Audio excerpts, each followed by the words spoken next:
Yo guys, this is going to be a one shot to tell you about a series that I'm thinking of, and if this is going to be my third series out of the, and I'm going to cap it out at three for right this second. I'm going to finish off female demon Deku, finish that off. Then I'm going to go to finish off Rainbow Deku, and then I'm going to, if you guys want this series if you want this to be a series, tell me in the comments and like the video, and I'll make this a series. It's Vigilante Deku. And I know people have thought of Vigilante Deku before, and I know people have done Vigilante Deku before, but I'm going to do a slight change. And I know people have done this kind of Deku before, but I really think that I can do it a little bit better than they can. And if you guys don't think so, roast me in the comments for me thinking I'm better than everybody else. But if you guys think so, give me encouraging words that will probably boost my self-esteem slightly, because I don't have any. so, so we start off with a girl sitting in an alley coughing. And this girl is very sick, and she might not live very much longer until this man walks by and sees her and says, "What is your name and what's happening?" And she, being scared of people, he scoots away from him, but she starts coughing again and curls up in a ball and is continuing hacking and coughing. And then she starts coughing up blood. And she sees this and tries to hide it, and the man sees the blood and starts to go, "Oh no, is there anything I can do?" And he shakes her head no, and this man, wanting to help this little girl, picks her up without her permission and takes her to a hospital. And she's at a hospital, and the doctors see this little girl and is like, "Oh, the trash is back. She's not going to live much longer anyway."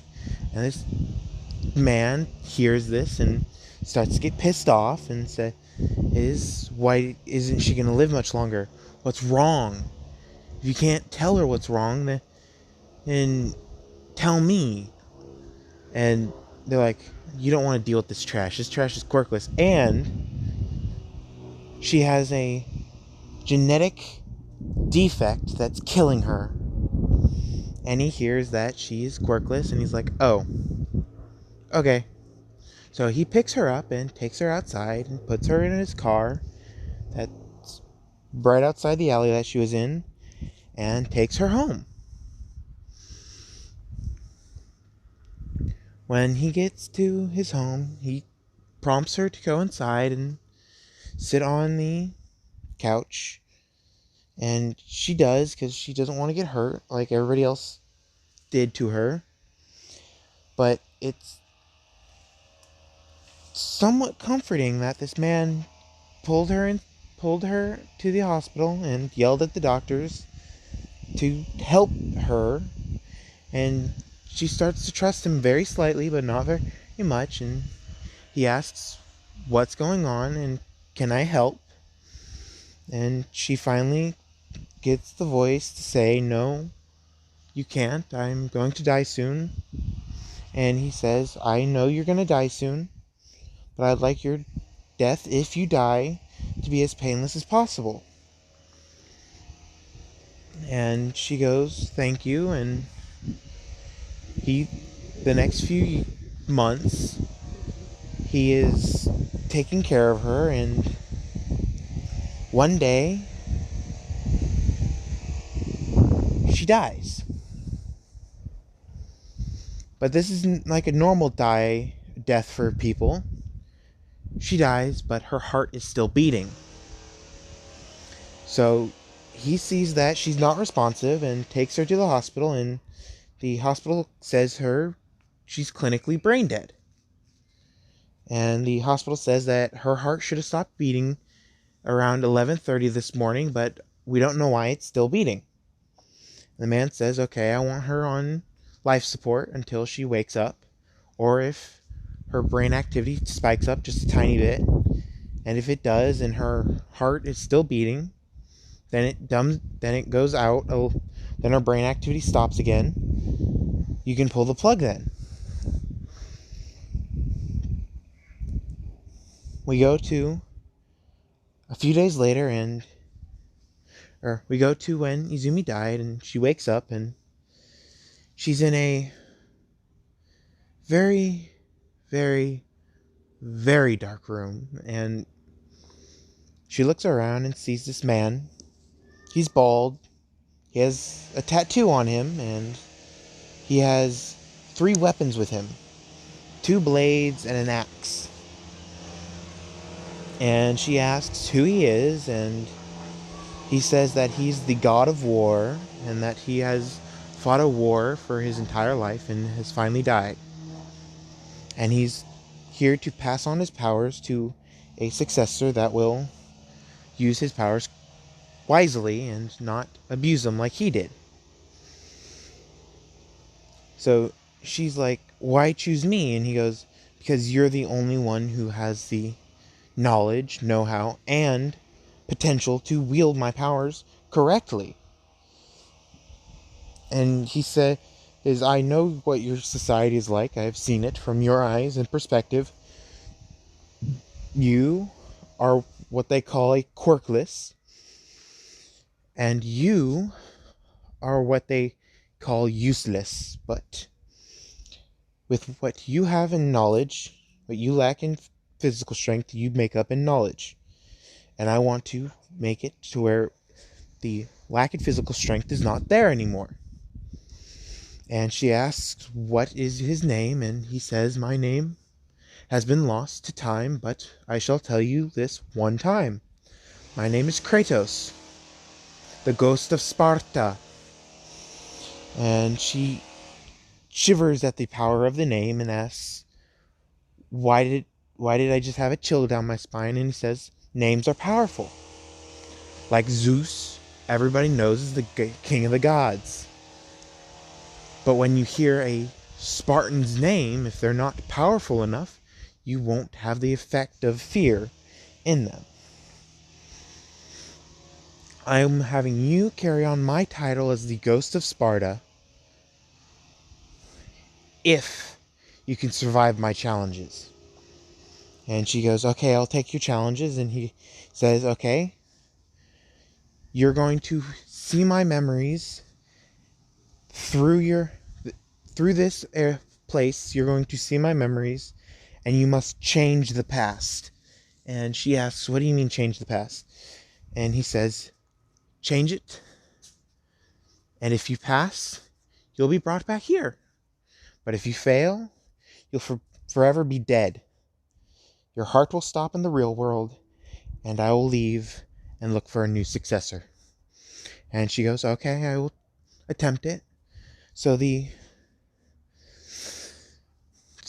God of War 2 events happen, and Kratos just got stabbed by this sword of Zeus, or the sword of Olympus, and all of his powers were drained. He gets brought up by the Mother of Earth, Gaia, and you've just climbed Mount Olympus to reclaim your powers as the God of War. And instead of, I'm giving you a very brief summary of God of War 2.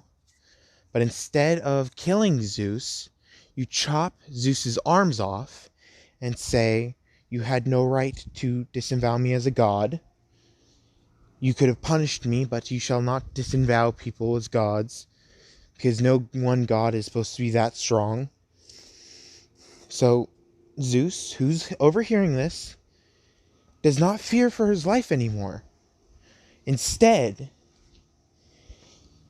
he gives the powers back to Kratos with the Sword of Olympus and says that you have passed the trial, and Zeus slowly changes back to Kratos, and Kratos is bowing and saying thank you for changing what I have messed up. And I shall leave my powers with you. And he says the the blades of chaos always hunger for blood of the guilty. And he hands them to you. And when you grab the handles, the girl, which is you, starts to scream in pain. And you look at your arms and you see chains are now seared into your flesh. And the blades you hook onto your back like Kratos does. And now he hands you the Leviathan axe. And he says that this is a Norse weapon, and I was one of the Norse gods at one point, or a father of a Norse god at one point, and I was given by the god's mother, a giant, this axe. It's called the Leviathan axe. And this axe has the power of ice. The chaos blades have the power of fire. And this axe can and will hurt if you don't use it right. And so he hands it to her and she grabs it, or you grab it, and your hand starts to freeze. And he says, in the next 2 minutes, in the real world, we are going to spend 300 years here. And he says, I'm changing you to wield my powers. 2 minutes later, in the real world, Izumi wakes up and has pale skin. She has a scar that looks like a tattoo. She has a axe to her right and 2 blades that are hanging off of her arms. And she opens her eyes and all the tubes and other stuff are disconnected because her brainwaves crashed again. So they unplugged her and they took all the life support items, and then she woke up, which scared the living daylights out of the doctors and nurses. And she's still a kid, or you're still a kid in this one. You're roughly 3 to 4. And you are now...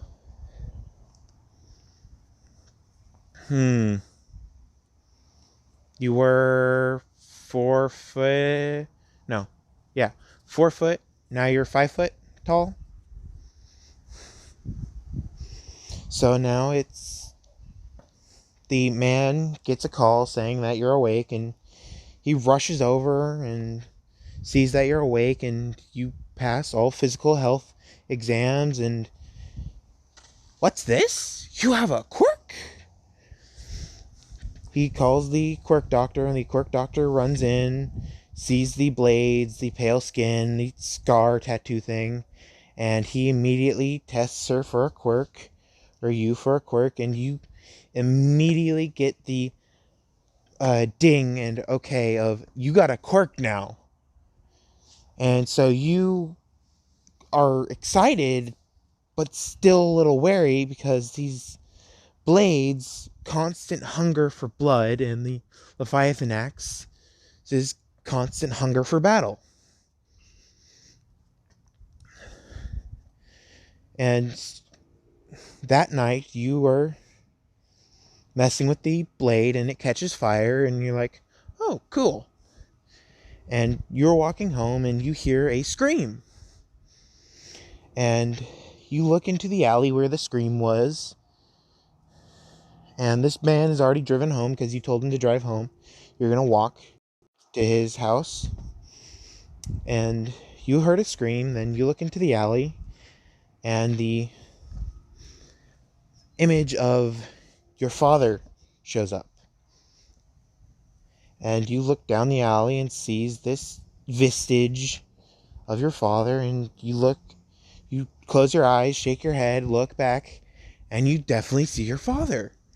He's attacking some random person. And you were smart enough to know when you were 2 that your father is a villain, because he went to prison And then later that year, when your mother died, you saw your father standing over your mother's body. So you get pissed off. And you throw your Chaos Blade with the chain and pull a scorpion move and yank him over. You pull the Leviathan axe from your back and chop him in half.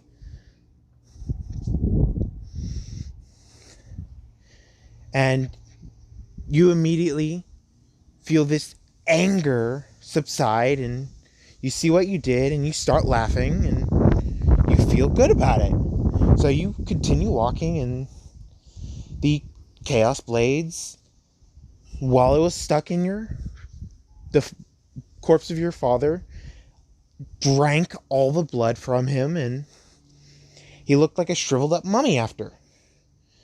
And when you got home, the news was reporting of a murder that happened of a villain, a well-known, high-ranking villain that just died from what looks like a chop from a giant axe.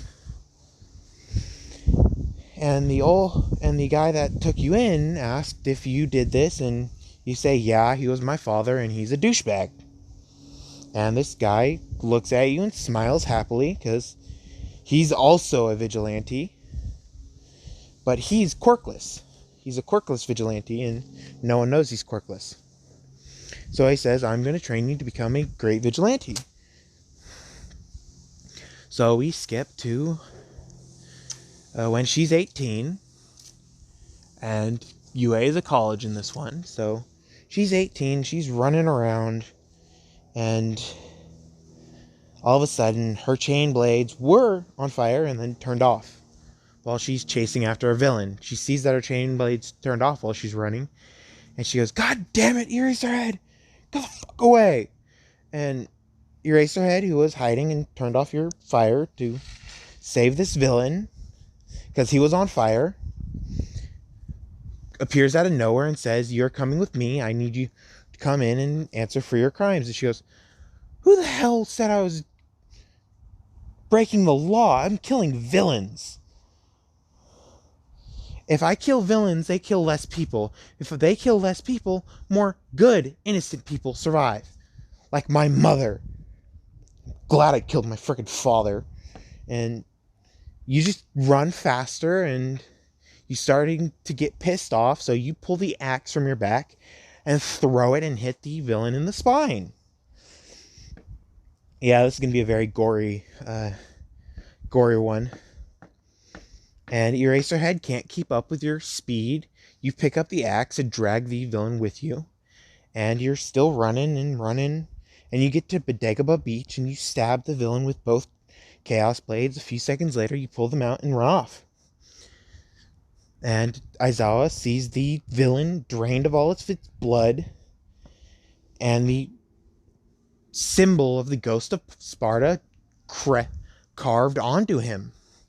The tattoo carved onto him. And he's like, damn it, damn woman, I can't seem to catch her, no matter what. And he then goes back and talks to Nezu about another killing from the ghost of Sparta. And Nezu says, we're going to have to kill her, or not kill her, we're going to have to catch her one day and see why she's doing this. And her kill count is in the thousands of villains only. And she's also killed one of the pro heroes that no one knows did some horrid things. And she's killed Endeavor. Woo, who saw that coming? Probably no one here. But she's killed Endeavor for treating his family like absolute crap. And she was about to kill Dobby until he said, the only thing I want is to kill Endeavor. And she asked him why, and he said the reason why, that's why she killed Endeavor. And now she lives with Dobby in their own apartment. Dobby is still known as Dobby, and he takes assassinations for villains only.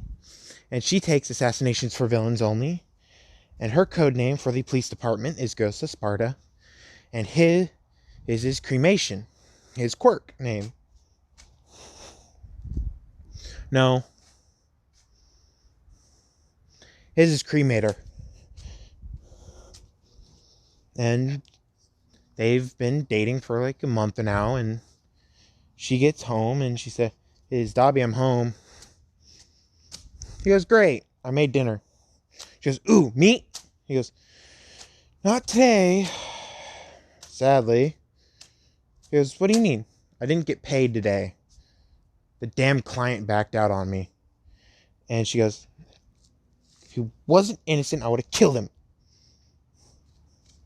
He goes, I know. But if we take these jobs, we will survive. But if we don't take these jobs, we won't survive." She goes, "I know." They have a passionate moment. Then the next day, Izumi goes out and claims a bounty for Dobby because he killed them, and she's known as the cremator's significant other.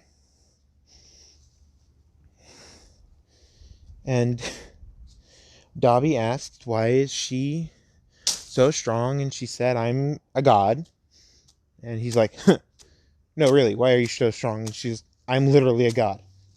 And he goes, "Okay, fine." And that's the running joke, that she is a god. But in reality, she is the god of war, the reincarnation of Kratos, or a form of reincarnation. So it's now time for the UA entrance exams, and she's just overlooking them because she's interested on who's doing it. And she sees an explosive kid with a fiery personality, and she's like, "Oh, it's been a while since I've seen Kachan." And Dobby's with her currently, and he's like, "Who's Kachan?" He gets a little jealous, and she goes, "Oh, just a friend from elementary school that I haven't seen in over 13 years, but I remember that quirk from anywhere." And Dobby looks at Bakugo and goes, "I don't like him." She goes, "You wouldn't. He's an asshole." And he laughs, and she laughs, and that's when Eraserhead noticed her and Dobby and was like, "Nezu, are they allowed on campus?" And Nezu looks at where he's pointing in one of the cameras and says, "No. How the hell did they get on campus?" And Eraserhead, not using his scarf this time or his quirk, walks up behind them and says, "How did you get on campus?" And she says, "I used my ability." And he goes, "Which is?" And she says, "The Ghost of Sparta. Kratos, the Ghost of Sparta, actually. But I've made it my own. I'm just now known as the Ghost of Sparta. I have no first name, I have no last. Isn't that right, Dobby?" He goes, "Sadly, yeah." And they kiss each other. Then Aizawa sees this and like, "I'm sorry, but I have to take you in." They go, "If you can." So she pulls out her Leviathan axe and throws it at Aizawa, and he thought it still being in the vault. It says, "How the hell did you get that back?" And she goes, "It comes back to me when I call it. So look at your vault and you'll see a giant hole through it." And he goes, "What?" And she goes, "Yeah." And it starts to freeze his feet, so he can't move. So she just runs off with Dobby on her back because she's stupid strong and stupid fast. And so they get home. They talk about what they saw at the entrance exams and ask if there's anybody there that would be willing to give them information about the activities of Class 1A. And Dobby said, "I think there's this one electricity dude that we may have a good chance convincing to give us information on All Might." And she goes, "Ooh, yeah, he's on my number one target." And Dobby goes, "What do you mean he's number one target?" She goes, "He's killed 30 quirkless people. He's killed 10 civilians in collateral damage. And he's killed 13 innocent villains that aren't actually villains." And Dobby goes, "Oh, makes sense now." And she goes, yeah. So it's now the first day of UA, and she's hiding again.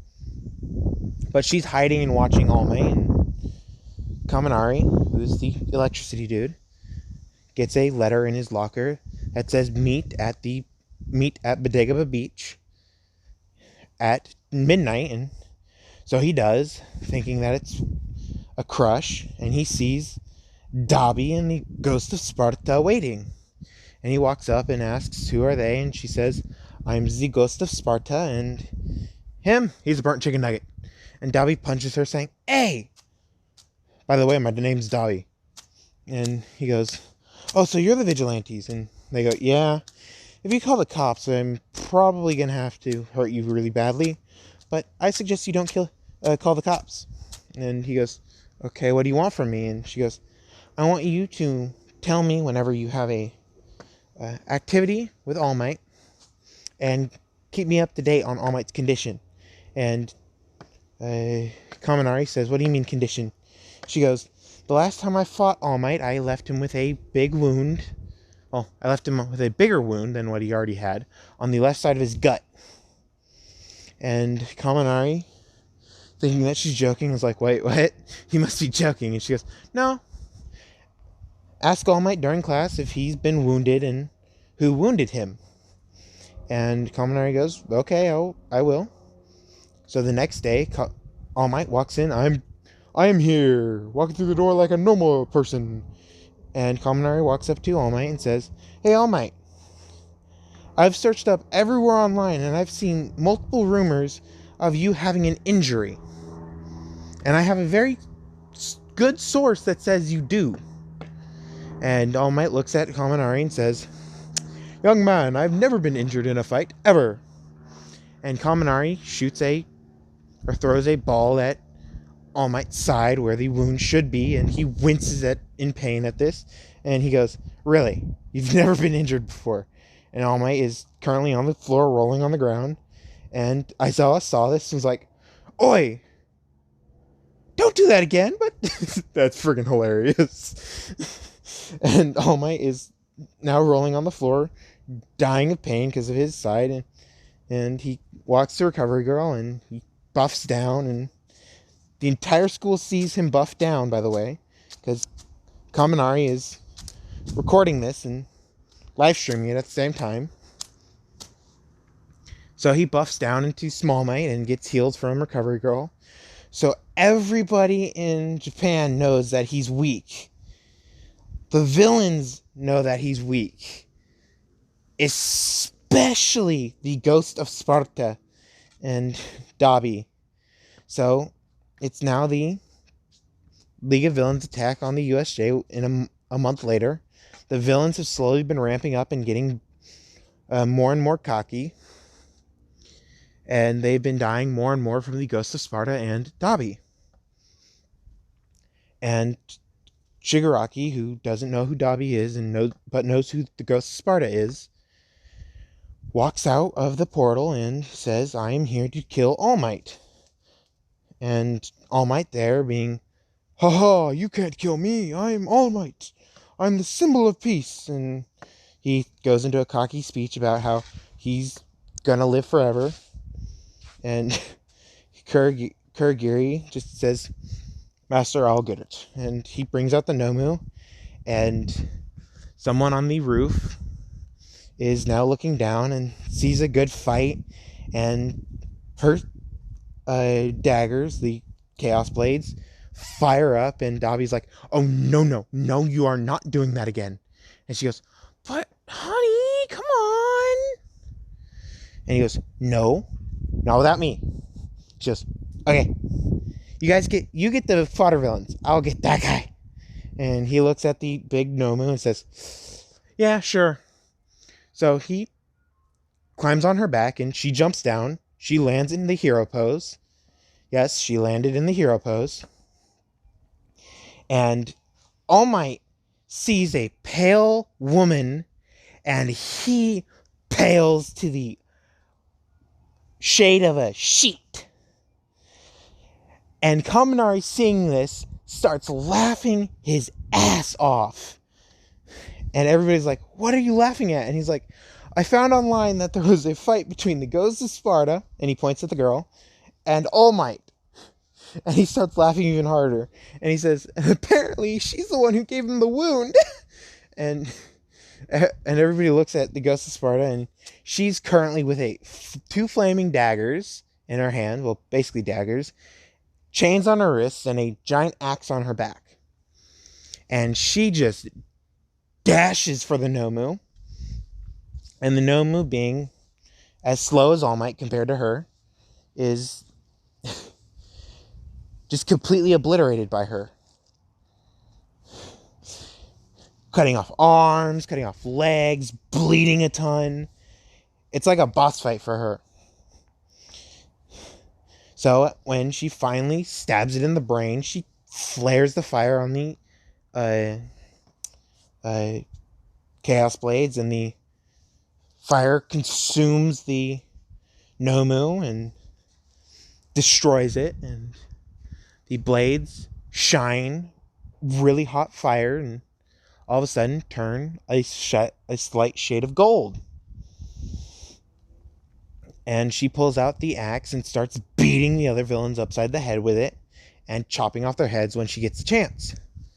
And she's killing and killing and killing and killing. And all these kids are seeing this woman just slicing people in half, chopping off their heads, and she has a smile.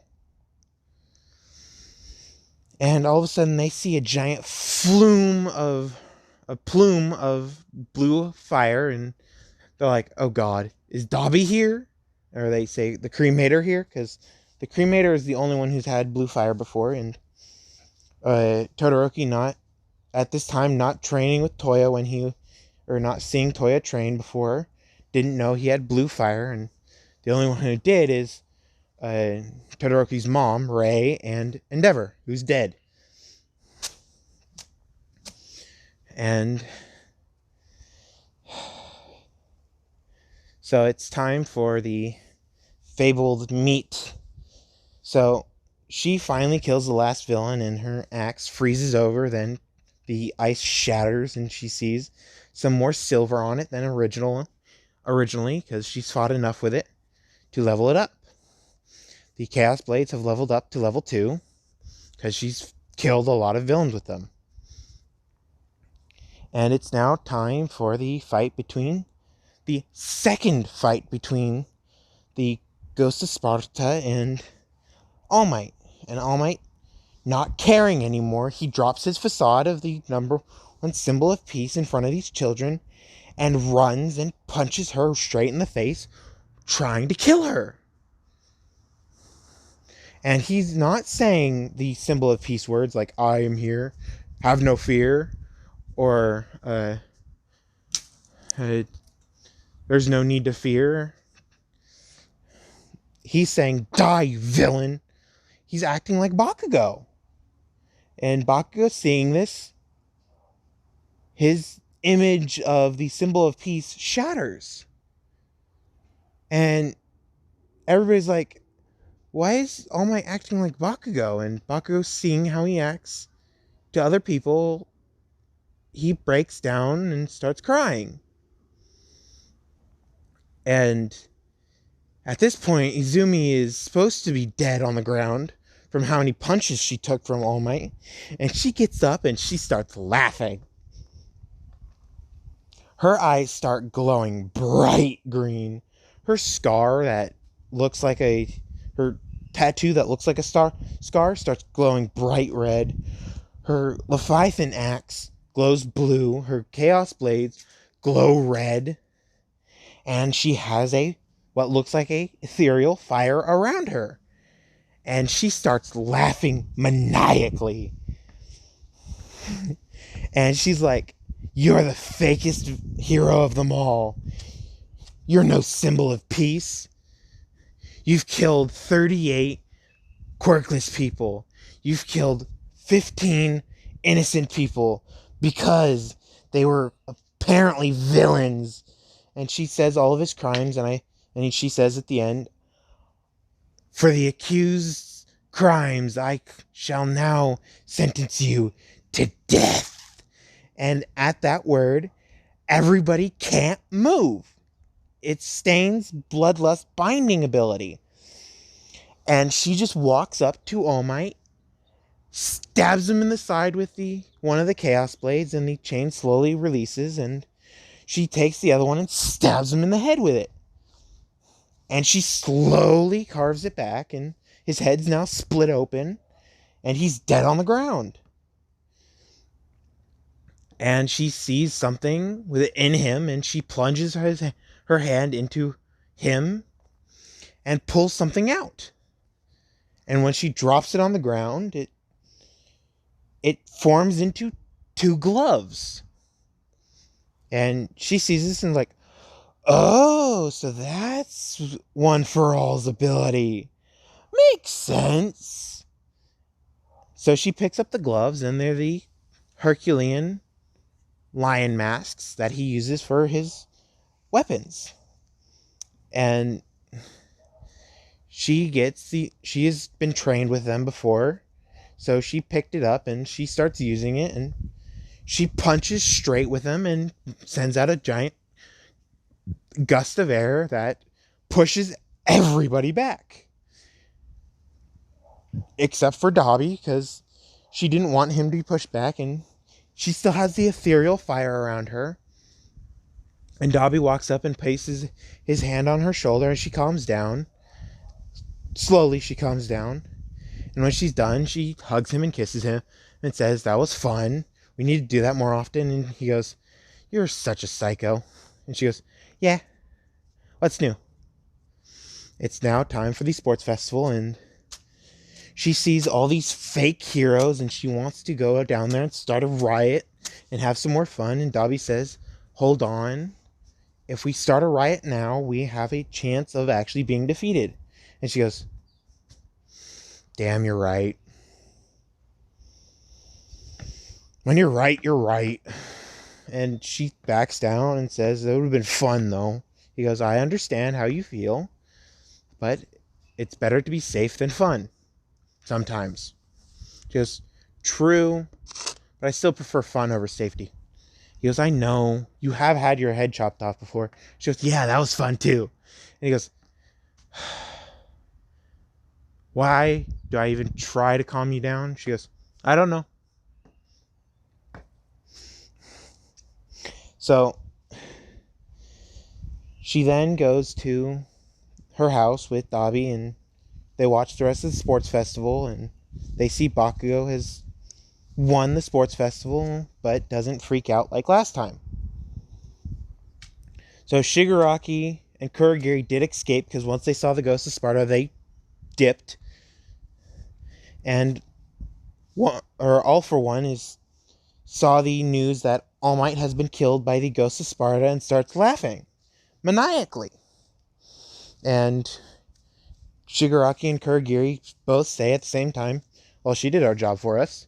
And All for One says, no, she didn't. And they go, what? And he goes, she stole his quirk. And they go, what? And he says, what the Ghost of Sparta was looking for is the accused. She got the accused, and she was able to take his quirk. And he explains All for One and One for All to Dobby and Kurogiri, and says that there is a myth that quirks came from godly powers that were given to human mortals. And he points at the screen that shows a picture of the Ghost of Sparta and says that there is a myth about someone named Kratos being the Ghost of Sparta. And they ask, what is the myth? And he says that there was once a time of gods, and long ago there was a man who stood up to the gods for wronging him. But he was originally a general in the Spartan armies. He fought the barbarians, and the chief barbarian was about to kill him until he pledged his loyalty to Ares. and forever was stuck on a journey to get out of Ares' clutches after Ares made him kill his own wife and daughter.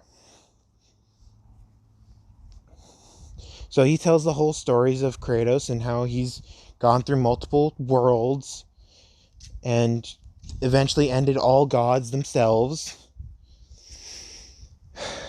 Because come on, he went from Greek to Norse. He's going to go to Egyptian, then Christian. God is like, I smite you. Kratos is like, bruh. But anyways, so it's now time for the teachers versus his students, and that goes to canon pretty much without Izuku there. And All Might. All Might's not there anymore. So they're looking for the number 2 hero, and the number 1 hero is confirmed dead. So they're still looking for the number 2 hero, but the police have concluded that he might have died. And the only one who actually knows if he's dead or not is Dabi. And so the gentle criminal is robbing a store, and he leaves the money there. He just fought the small-time heroes and leaves the money there because he broke some stuff in the store, and he's not that bad of a person. And all of a sudden, the ghost of Sparta walks in and stabs the heroes. And she goes, I like you. And he goes, well, thank you. I do what I can to impress people. And he uses his staff, or his cane, and starts swinging it.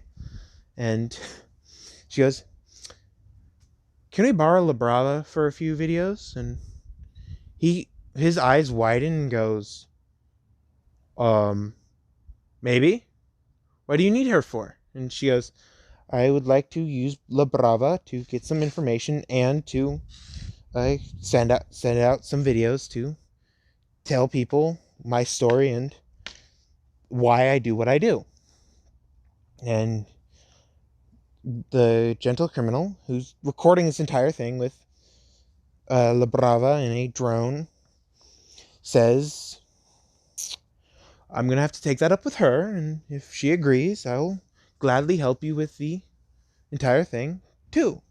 And they go, and Izumi, yes, that's her name in this one, but she's long dropped it and goes for the Ghost of Sparta title, says, I shall be waiting for your answer, and she hands him a number that only she hands a select few. She only has 3 numbers in it. She has a cop that she trusts. She has a, yes, it's a cop that she's paid off. She has Kaminari, and she has Dabi. Now she has the gentle criminal on speed dial. And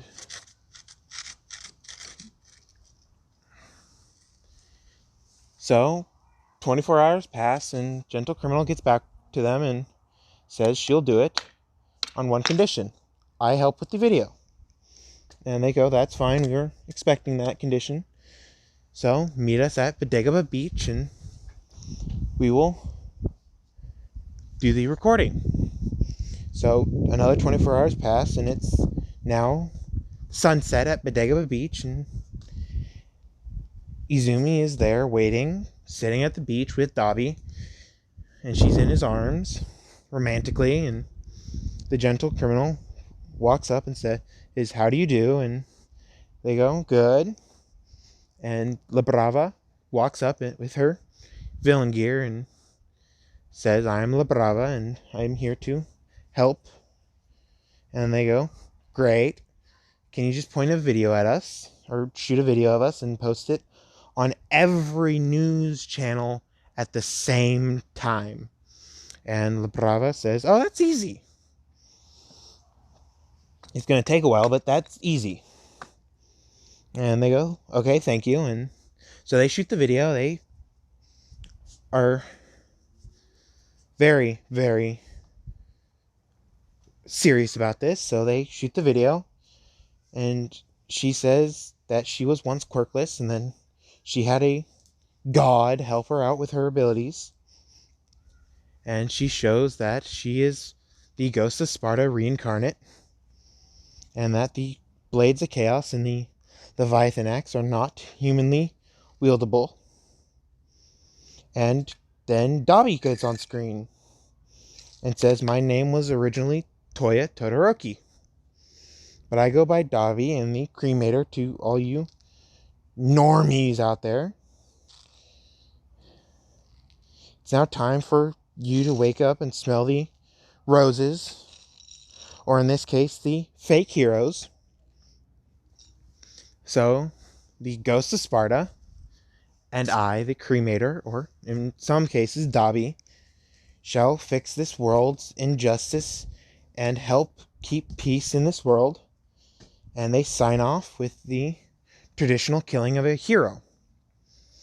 And La Brava, who didn't want to see that, turned her eyes away, and Gentle Criminal, who's seen that before, just goes, oh, that must hurt.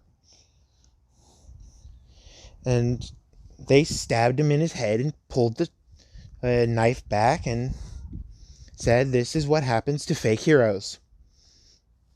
And then they said this man is accused of killing 13 civilians with quirks and 50 quirkless kids.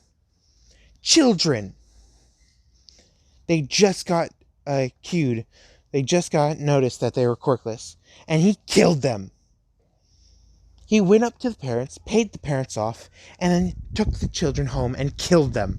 He had a freaking torture dungeon when we found him.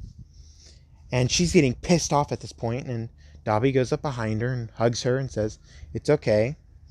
I understand your pain.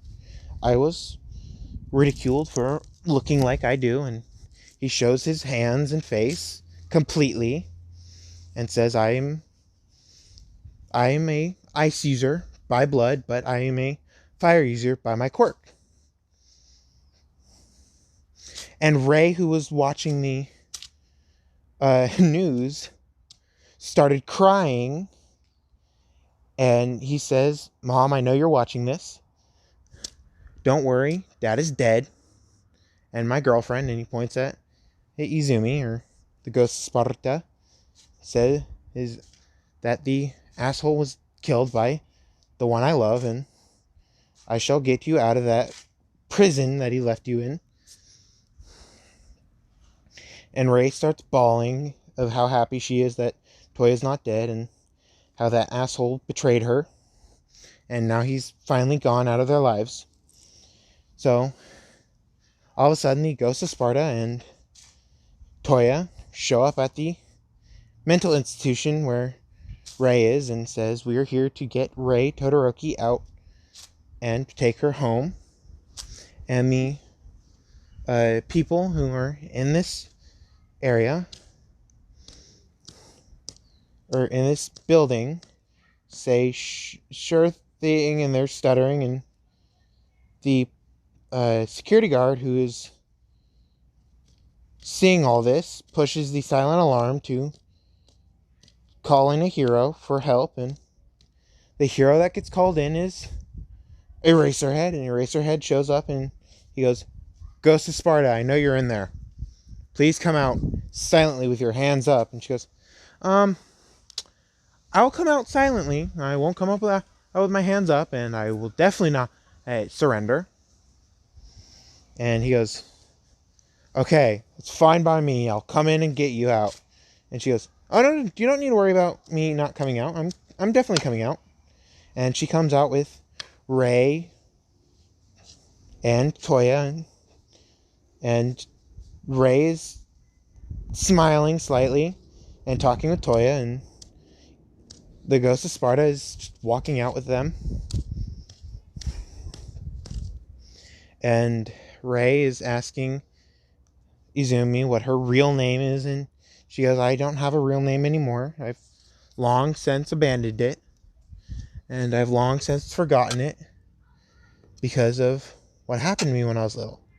And she's telling her story to Ray, and Aizawa, being close to the building, overhears it. She was left and forgotten by her parents because she was sick with a disease that was forever to plague her if she survived the third year of her life. Or, no, fourth year of her life.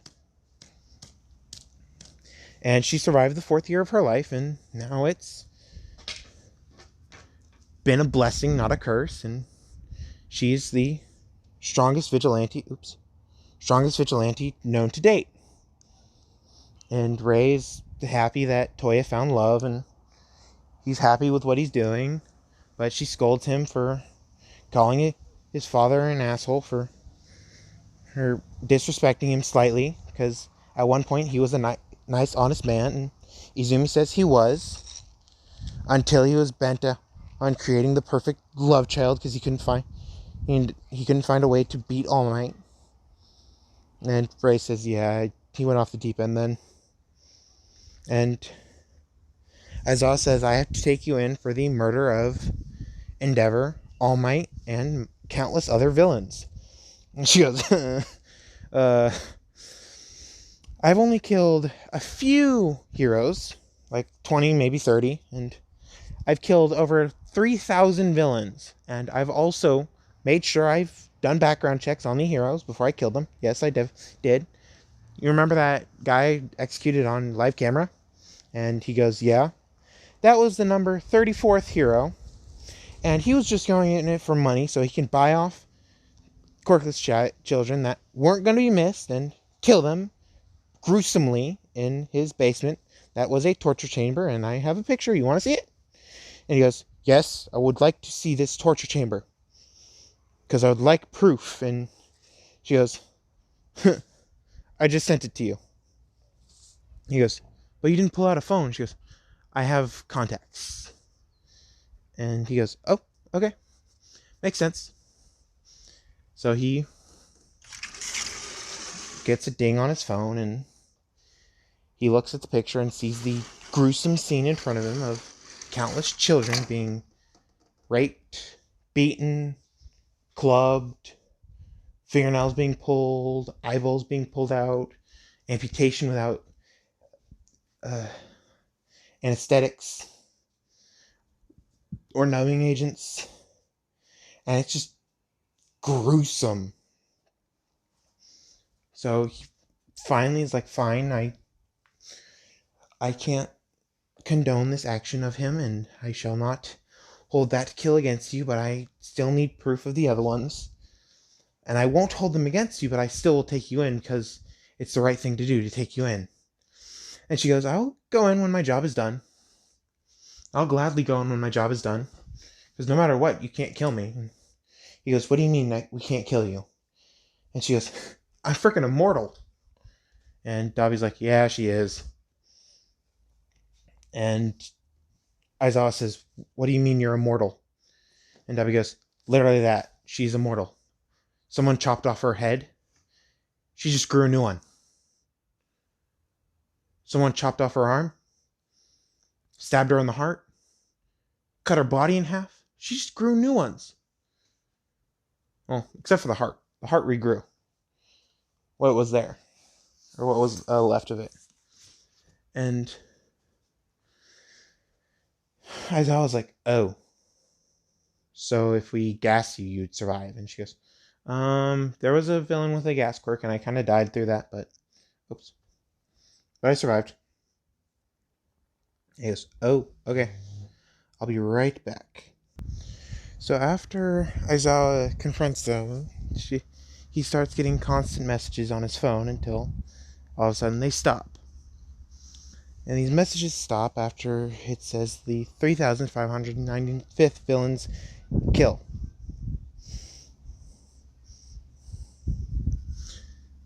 And Aizawa sees this and is like, so all the villains she's killed has committed a murder against quirkless people, or committed a murder against an innocent that has done nothing wrong. And he sees this common theme and is like, okay, that makes sense. But why quirkless people especially? So he looks through the archives of people who's had this sickness and miraculously survived, and finds one name that stands out throughout all of them. And so the next time he confronts them is on the way to the training camp, and he notices a white shadow running across the uh, hillside that's overlooking the bus, and he notices it, and when the bus stops and the kids get knocked off, he says, "You can come out of the dirt now," and she pops out and is like, "That was fun. Let's do it again." And he just face palms and says, "Izumi Midoriya, why?" And she looks at him and scowls and says, "That's not my name." And she looks slightly angry, and he goes, "Fine, fine, fine. Ghost of Sparta. Why?" And she goes, "Oh, that's easy. It was fun. Let's do it again." And she just keeps answering, "It was fun." And she points to Pixie Bob and says, "Do it again." This time with a blade, and says, "Do it again. That was fun." And so Pixie Bob's like, "What? The rubble falling and knocking kids off?" And she goes, "No, it falling on me." And Pixie Bob's like, "Okay, you're strange." And she goes, "No, I'm immortal." And Aizawa goes, "Just go with it and do it again." So Pixie Bob does it again, and she is knocking rubble onto Izumi. And after that, Izumi is now what looks like a broken and bruised corpse, and Aizawa says, 3, 2, 1, and Izumi's back up on her feet and goes, "That was fun. Okay, now what do you want to talk about?" And she looks at Aizawa and says, "I want to talk about your real identity." And Izumi says, "No." And just a straight face, and Aizawa says, "Why not?" And she goes, "I'm not her. I'm the ghost of Sparta, the vigilante that kills fake heroes and villains that have committed acts upon the human race that cannot be redeemed."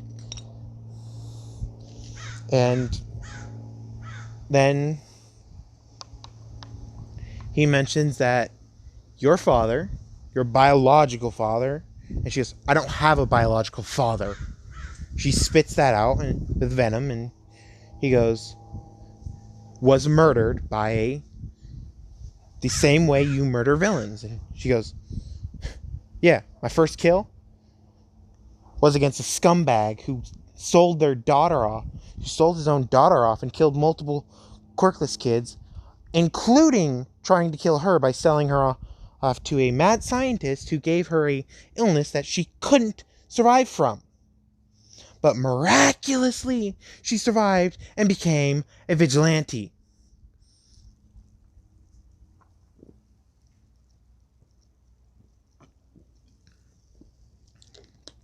And she's starting to get heated. So Dobby, who's pretty much always near her when they're not fighting, walks up behind her and says, "You can calm down, I'm right here." And he hugs her and says, "You can stop talking about this now. If you want to talk about it, you can talk to me in a few minutes." And so Izumi then walks to Dobby and walks with Dobby over to a cliffside, and he says, "You can practice your technique right here." And he points to the wall, and she's like, "God damn it."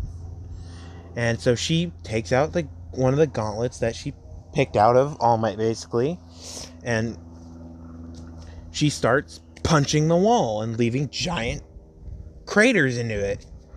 And each punch just gets stronger and stronger and stronger.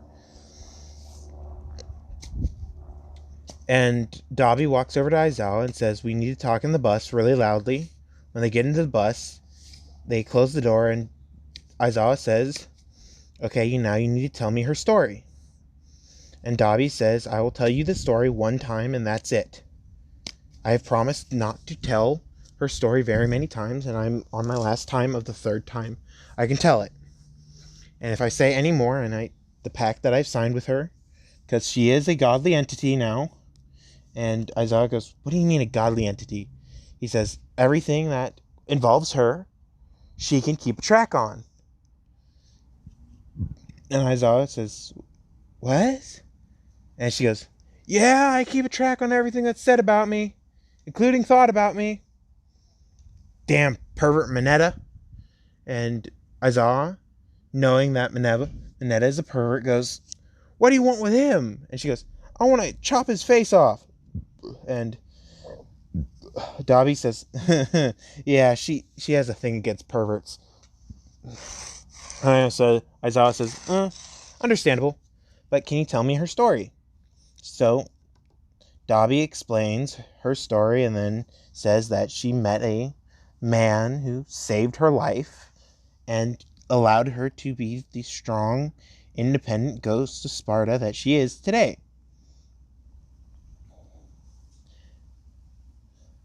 And Izumi chimes in, "Strong, yes. Independent, no. Because I have a burnt chicken nugget at my side." And she starts laughing and then goes back to punching the cliffside. And this time she now has the entrance of a cave formed with how many punches she's done. And Dobby says, "Okay, you can stop now." And she's like, "Finally!" And she drops the gloves, and the gloves basically disappear. And she runs into the bus and grabs and hugs Dobby and says, "Yeah." Because she still has a childish side, and she still has the Izumi side of her, and it's not full spirit of vengeance from the Ghost of Sparta.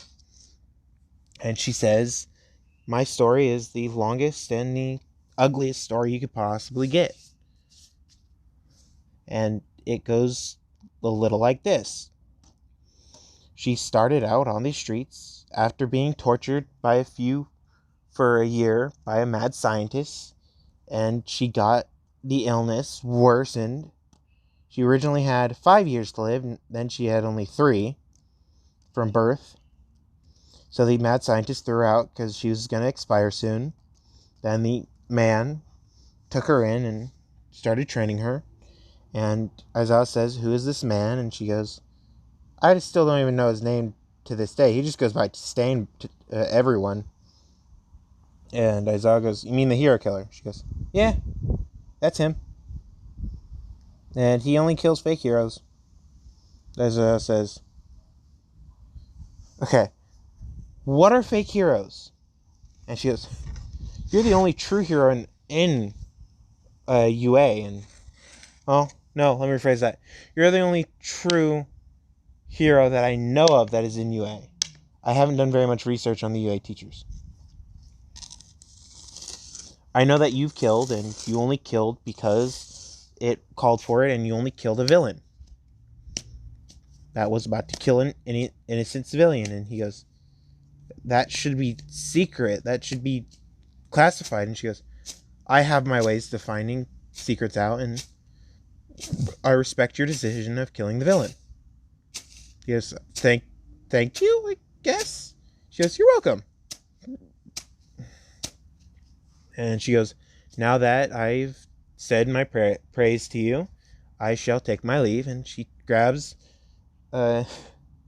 Dobby and says, "It's time to go," and jumps through the roof of the bus, not caring that it caused property damage.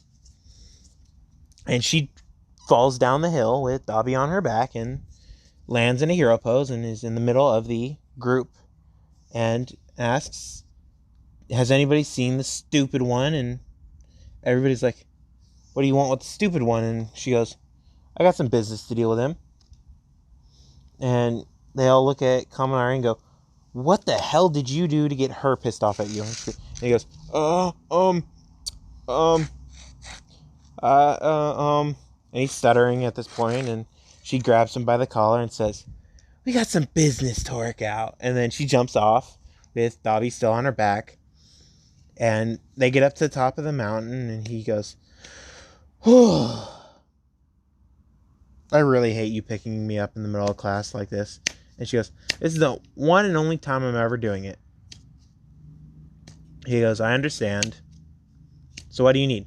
And she goes, so you know that there's going to be a villain attack, right? And he goes, yeah, I do. And she goes, okay, so what I need you to do is act all natural and act like you got away from us and say that we're still hunting you.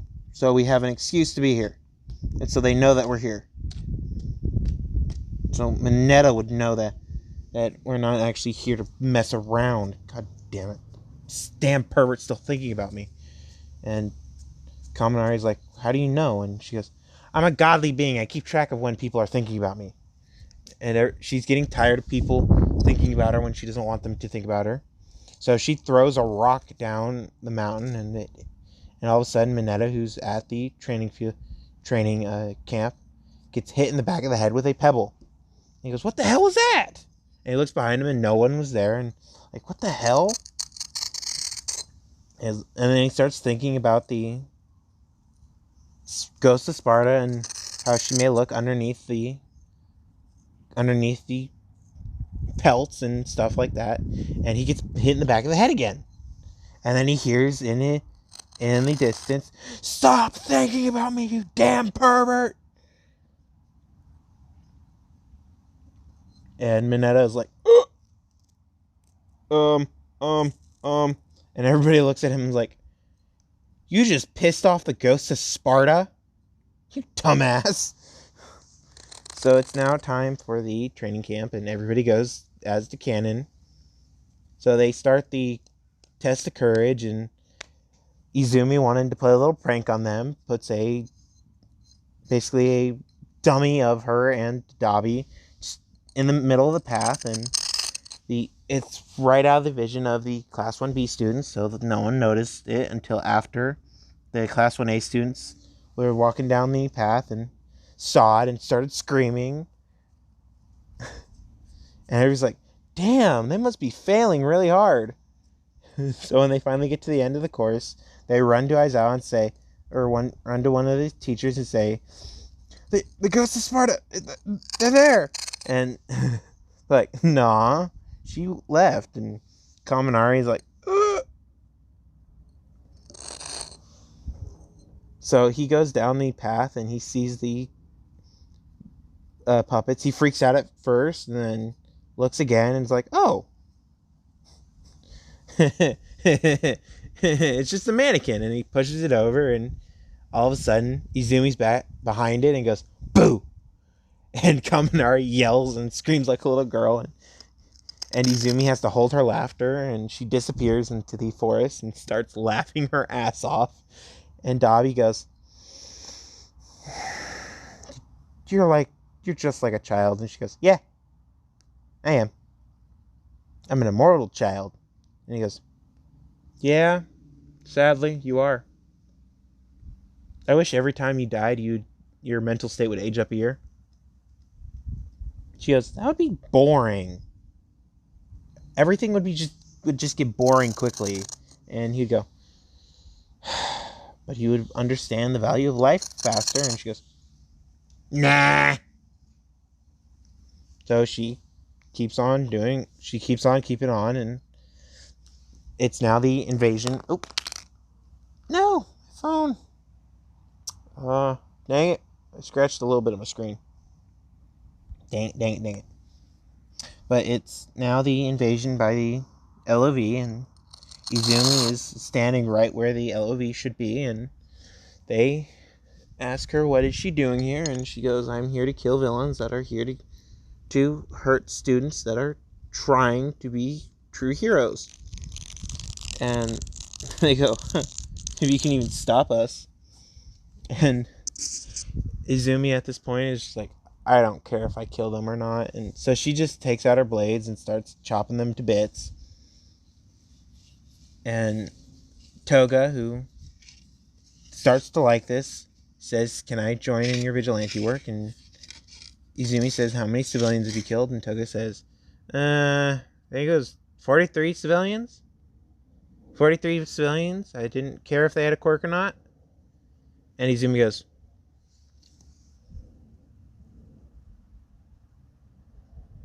I curse you? No, not I curse. So Izumi just takes one of her blades and cuts Toga's arm and puts a symbol there and says, if you kill a civilian again, a civilian without probable cause to kill them, this shall burn you and you shall feel pain of 1,000 deaths. And Toga says, okay. So can I still have blood? And she goes, yeah, as long as you don't kill civilians without probable cause.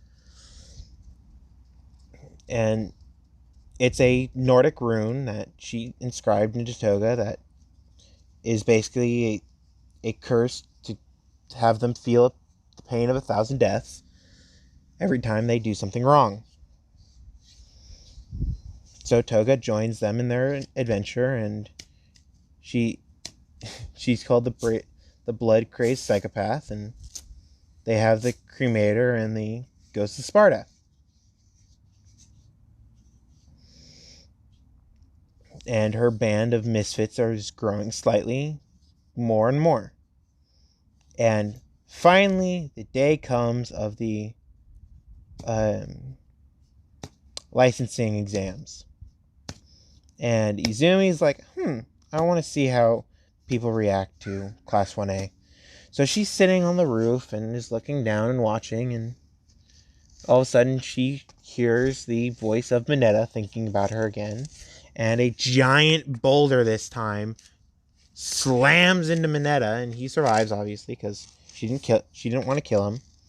And he's like, oh my god, it even folds me here. And this after image of the ghost of Sparta shows up, and it's a image of her flipping him off. And he's like, the hell?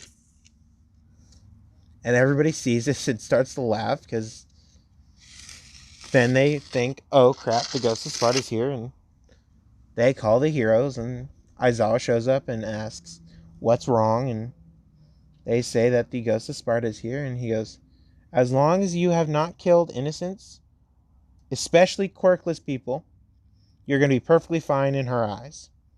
And they're like, what do you mean in her eyes? And he goes, I've been face to face with her, and the person who is probably the most likely to survive a encounter with her is me.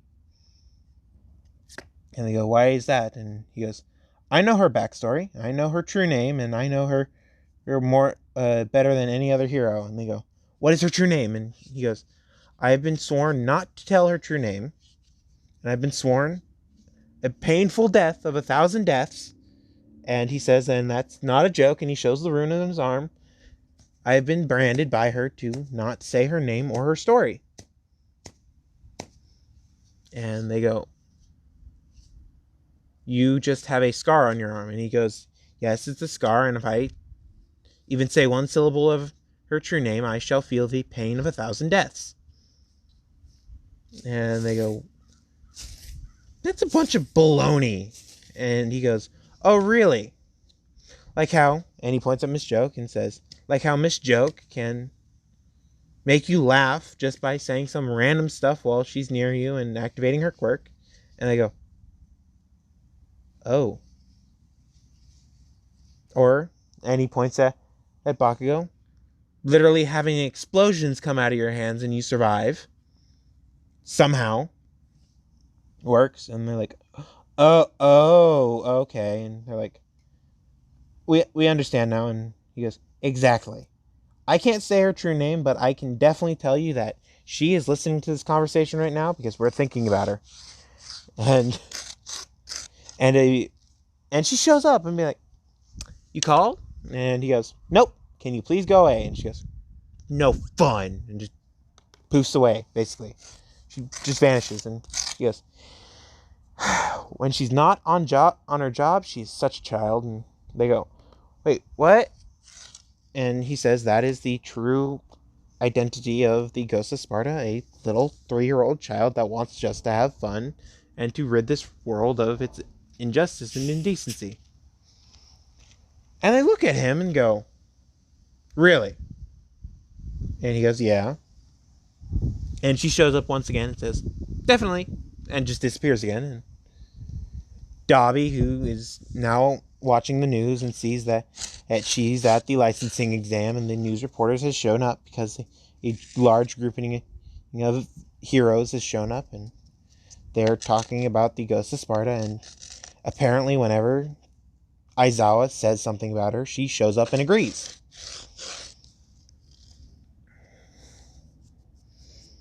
And Dobby's like, God dang it. Why is she doing what she's doing? And Toga walks into the room with pretty much nothing on and says, so what's she doing? And he points at the TV and says that she's doing this, and she's having too much fun right now, and she might lose control. And Toga says, blood? And he goes, no blood. And Toga goes, no blood, no fair. And he goes, no, that's just it. There is no blood if she loses control. And Toga goes, oh, blasphemy! There must be blood. Yes, I'm making her more blood crazed in this one. So, oh. So,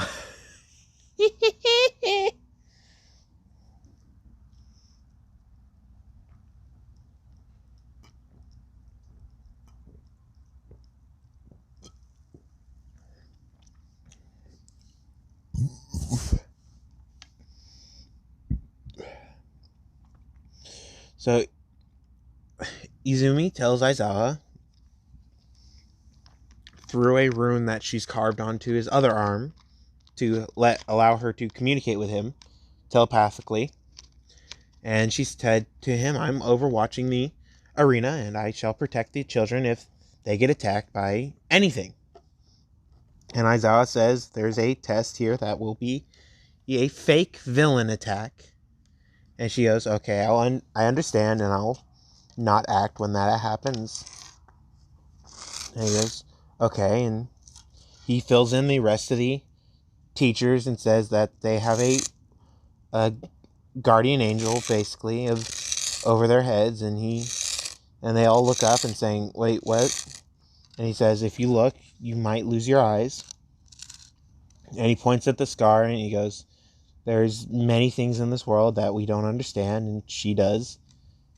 So we have to just trust her, and fine. And there are many heroes that agree with what she's doing.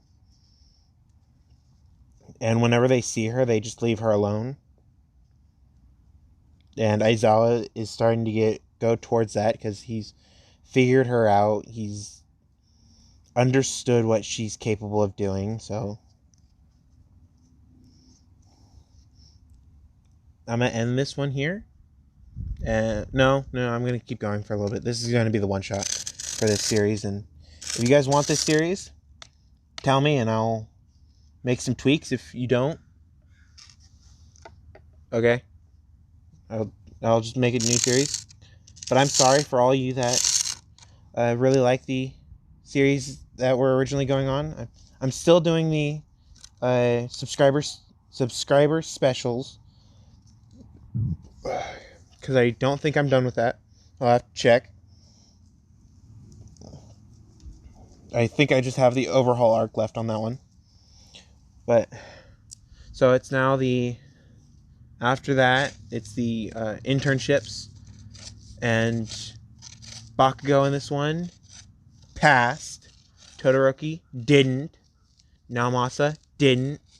And she sees Naomasa and is like, oh, he's a good candidate to be recruited by me. And there's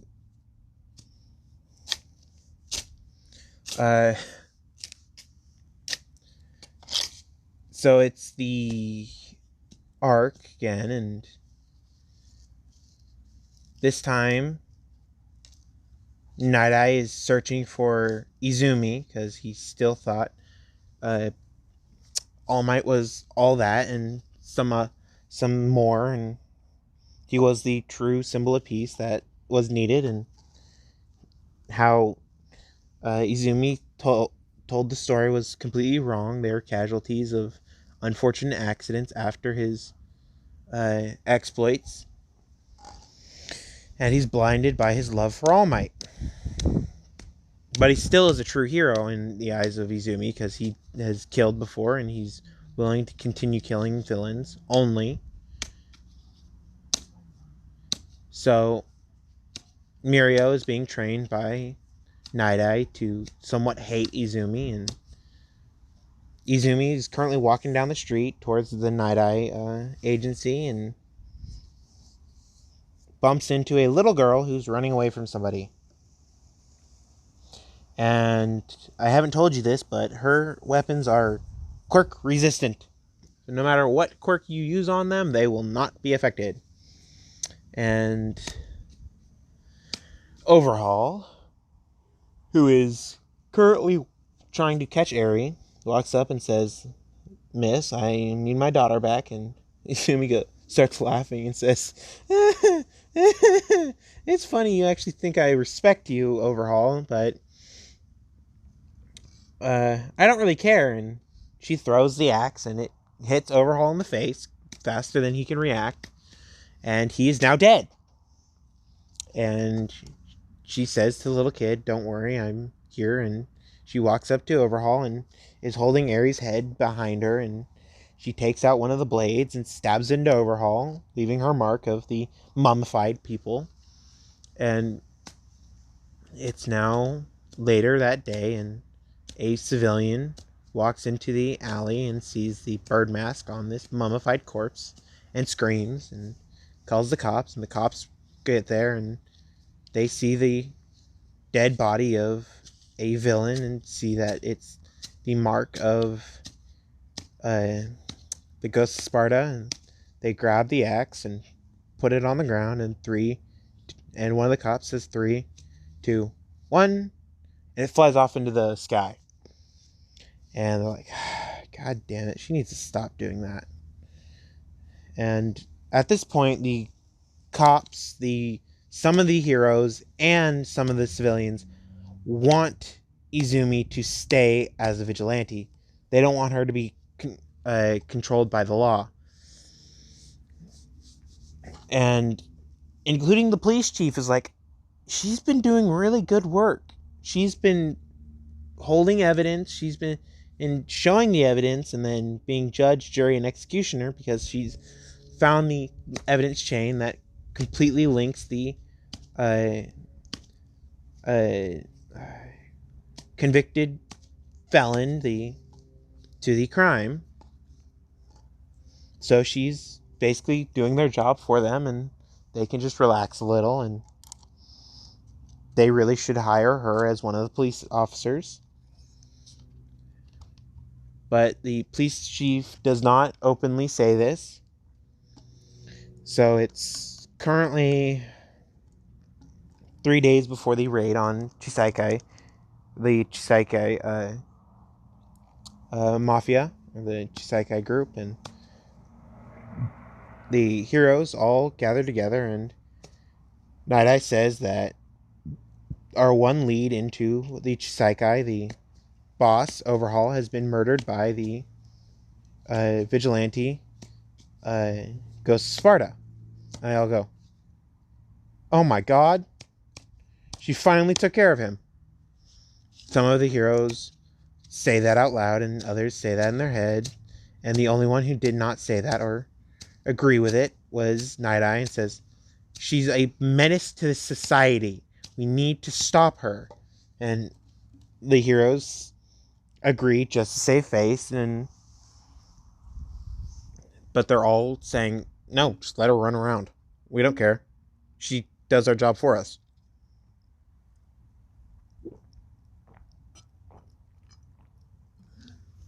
The only time we're needed is when there's a disaster, like a building caught fire or a bridge fell. That's not the result of a villain.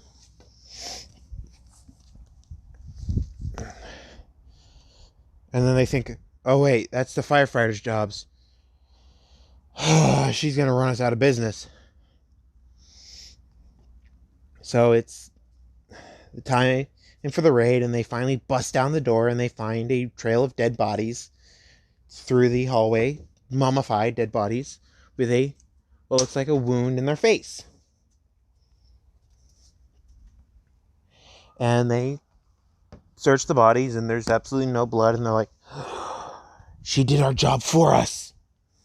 All the heroes say that, and some of the cops are like, oh my god, look how bad the scene is. And they finally get to the room where all the blood is, and they see a note saying that a little girl was trapped here and that it took you guys too long to get here. And it has a little box saying, if anybody has been shot with a bullet that looks red and also looks like an injection, give them this. And it shows the completed antidote to the quirk canceling bullet. And they go, what?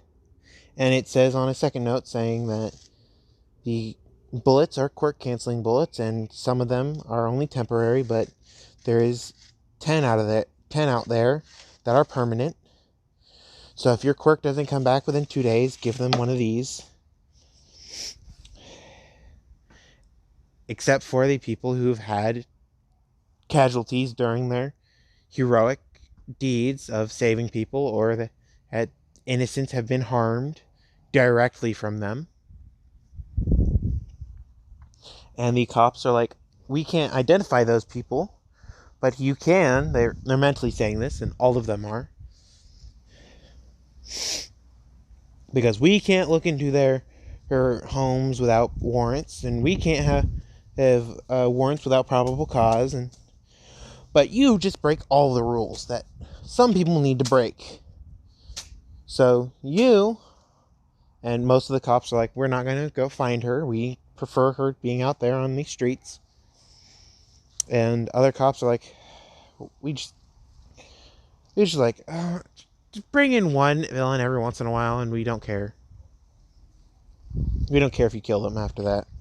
Bring them in, tell us what their crime is, and then we don't care if you execute them on the spot.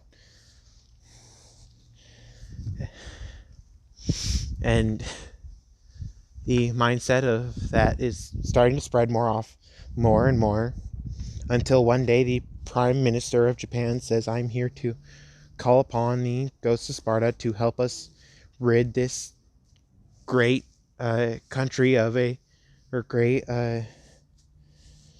think Japan's a country. Great country of a menace. All for one. And he says, if you are the ghost of Sparta, please call. And he says this backwards in Greek. He says it backwards in Greek. And she immediately understood it. He said it backwards in Greek numbers, so she understood it. And other people are like, what is he saying? What? So she calls the number, and he asks, who is this? And she goes, I'm the ghost of Sparta. And you putting that in Greek is a nice touch. And he goes, thank you. It was Aizawa's idea. And she goes, I'll tell Aizawa, nice touch. And he goes, no need, he's right here. And Aizawa goes, hello. She goes, so you want my assistance with killing All for One? And they go, yes. And she goes, why are you finally contacting me to get the jobs done? And they go, because we finally found his base and we kind of need your help. And she goes, okay. One question. And they go, oh, yes. Am I going to get paid for this? And they go, we weren't thinking of paying you, but if you want money, sure. And she goes, wrong answer. You should have said no. And they go, okay, we won't pay you then. He goes, good. Be prepared, because there's going to be a giant block that's going to be destroyed. And he goes, don't worry, I've already made sure that all civilians, especially civilians that I know are civilians, and that have not had any criminal record of violence or assault on innocent people, innocent people on record, or hurt anybody on record. And she's like, oh, so I can go all out. And they go, you didn't go all out of the USJ? And she goes, oh, hell no. If I went all out, the USJ wouldn't survive. And they go, sure? She goes, yes. And she says, Dobby, I'm going all out. And Dobby goes, what? And they hear that in the background. And she goes, yeah, I gotta kill all for one. And he yells back, don't you dare go all out. You're gonna ruin our house. And she goes, I'm not doing it here. Wait, where is it? And they tell her the address. She's like, I live right next to that place, so you're gonna owe me a house. And they go, okay, we'll give you a house in the middle of the forest. And she goes, yeah, I like that training camp area. Can I have a cabin out there? And they go, we're gonna have to give the Wild Wild Pussycats permission, but we will see. And if we can't get one out there, we'll get one in close to Mount Fuji. Just, ooh, okay. So she agrees, and she walks out of her house and walks down the street like 2 blocks and immediately goes full Spartan rage. The ethereal fire kicks up into maximum. It's like 2 times her height. She pulls out the blades. They're immediately on fire. And she just takes her fist and punches through the wall. And the wall comes crumbling down. All for One turns around, sees the massive ethereal fire, and it's like, I'm dead, aren't I? And she goes, yeah! And she blitzes towards him, evaporating the houses behind her. There's a few evicted criminals that have had sentences of killing people behind her, and they're evaporated because of how fast and strong she is. And All for One finally is killed, and so All for One is now dead. Izumi is known as a hero, and she's still a vigilante. She's like Batman, where the police station's like, she's a hero, but she's doing it illegally. But she's doing the right thing. But it's illegal. It's a balance. She's fine. And when she does work for the government, she does not want a paycheck. She wants the people to know that she's doing the right thing. Not for money, not for glory, but to help people. And we skipped 30 years, and Dobby is an old man. Izumi's still young, and she's had 3 kids. And Dobby's like, life is hard. She goes, for you, maybe. And he goes, yeah, I got cursed by you to be reincarnated every time I die. And for you, you're cursed for immortality. And she goes, yeah, I still like cursing people. And he goes, I know. 365 years later, I was like, I'm on my 4th life. No, this is my 5th life. I'm 15. I'm on my 5th life, and life has been going great. I've been reincarnated multiple times because of you.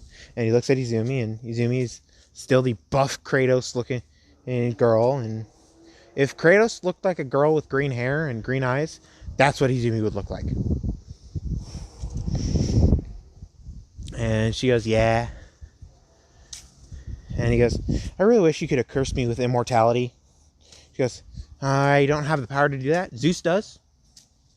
But the old ghost of Sparta, Kratos, a long time ago killed Zeus and killed all the Norse gods and all the rest of the gods. He goes, I know the story. You told me already. She goes, yeah. So I can only curse you with reincarnation every time you die. And he goes, and it's pain in the butt too, especially if you die prematurely. And she goes, yeah. Then I won't be able to see you again for another few years. And he goes, true. I haven't seen what would happen if I died while you were pregnant? And she goes, you want to try that? 3 years later, and Dobby is back alive as their child. And he goes, this is just weird. And she goes, yeah, let's never do this again. And he goes, okay.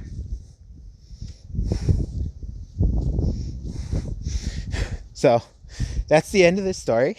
You guys like it? If you guys have anything that you'd change, comment it, and I'll see about doing that if you guys want me to do a series from it. I'm sorry that I had to stop the other series, but I'm going to try to make my series, the ones that I'm doing, better. So I'm going to stop those. I'm going to do one-shots of them. I'm going to do 10 one-shots in a row, and then those 10 one-shots are going to be split up into different what-ifs, and if I agree with how they want the what-ifs done, I'll do the what-ifs, but if they don't agree how the what-if is done, I'll still do it how I want to do it, because it's my channel, and I think my ways are how I think they should go. So if you guys don't like how I do something, you tell me the reason why, and tell me what you would change, and if I like it, I might retcon it into the story, or just completely redo that part with that section in it and tag you in it. So that's my rules from now on. I'm doing one-shots, and if you guys want that series, you'll tell me, because these are basically summaries.